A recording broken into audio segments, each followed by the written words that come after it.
Sahabat senior yang diberkati Tuhan, salam sejahtera bagi kita semua. Saya sungguh senang dapat menjumpai, menyapa para senior di acara Jendela Hati kita. Saya Pendeta Arlian Sularosa. Renungan kita pada hari ini, Senin 23 Juni 2025, ditulis oleh rekan saya, Pendeta Santiani Manurung dari GKI Gria Merpati Mas, dengan judul Allah tidak membiarkan fitnah. Didasarkan pada kitab Mazmur pasal 64. Dan nanti kita akan membaca secara khusus Mazmur 64 ayat yang ke-8 dan 9a. Mari berdoa sebelum membaca Alkitab dan mendengarkan firman Tuhan. Ya Tuhan semesta alam, sertai kami dalam membaca dan mendengarkan firman-Mu, supaya semua yang kami baca dan dengarkan merasuk menguasai hidup kami, mengendalikan pikiran, perkataan, dan kehidupan kami. Bersabdalah ya Allah, karena kami sungguh merindukan Engkau. Dalam nama Tuhan kami Yesus Kristus. Amin. Saya bacakan Mazmur 64 ayat 8 sampai 9a. Dengarkanlah firman Tuhan. Tetapi Allah memanah mereka. Sekonyong-konyong mereka terluka dan tersandung oleh lidahnya sendiri.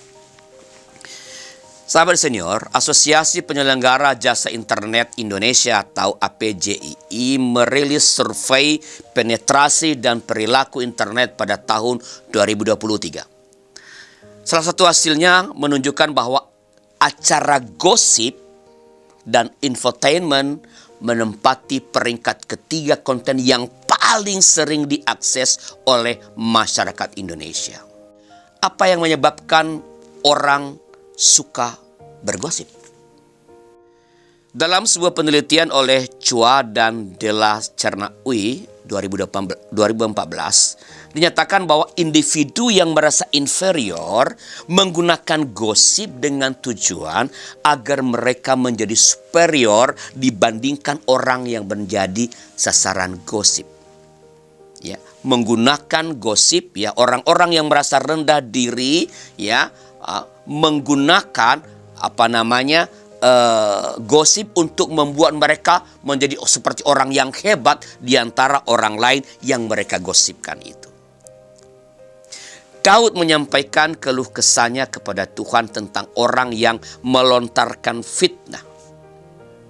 Mereka merencanakan kecurangan dan kejahatan dengan tujuan menjatuhkan Daud. Namun mereka tidak menyadari bahwa Allah melihat kejahatan mereka. Allah tidak membiarkan mereka terus menyebarkan fitnah dan merencanakan kecurangan serta kejahatan. Semua fitnah, rancangan kecurangan dan kejahatan justru berbalik kepada diri mereka sendiri. Sahabat senior, Tuhan tidak membiarkan fitnah dan rencana kejahatan terus berlangsung. Setiap fitnah dan rencana kejahatan dapat berbalik kepada pelakunya, kepada orang yang merencanakannya. Allah tidak berkenan pada orang yang melakukan fitnah dan merencanakan kejahatan terhadap sesamanya. Jika ada di antara para senior yang ingin didoakan, silakan kirimkan atau sampaikan kepada kami melalui nomor 0812-8188-9191, dan dengan senang hati kami mendoakan para senior. Mari kita berdoa. Tuhan, terima kasih peringatan keras dari Tuhan pada hari ini, mengingatkan kami agar menghindarkan diri dari memfitnah, merencanakan apalagi melakukan yang jahat kepada orang lain. Tolong kami untuk menjaga diri, menjaga hati, pikiran, menjaga mulut kami agar tidak menyebar fitnah tentang orang lain. Ajar kami punya hati yang tulus untuk terus menjaga relasi yang baik dengan sesama kami.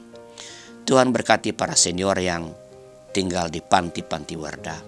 Sertai mereka, berikan kegembiraan ketika kerinduan berjumpa dengan anak, mantu, cucu mereka muncul dan belum sempat didatangi oleh para anak atau menantu atau cucu.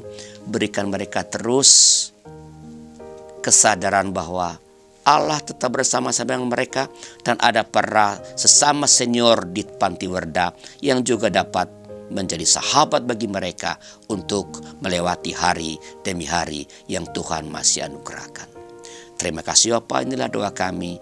Sempurnakanlah karena kami naikkan kepadamu dalam nama anak-Mu Tuhan kami Yesus Kristus. Terpujilah Tuhan. Amin. Demikian sahabat senior renungan kita pada hari ini. Jangan lupa subscribe, like, dan bagikan kepada para sahabat senior lainnya. Tuhan memberkati saudara.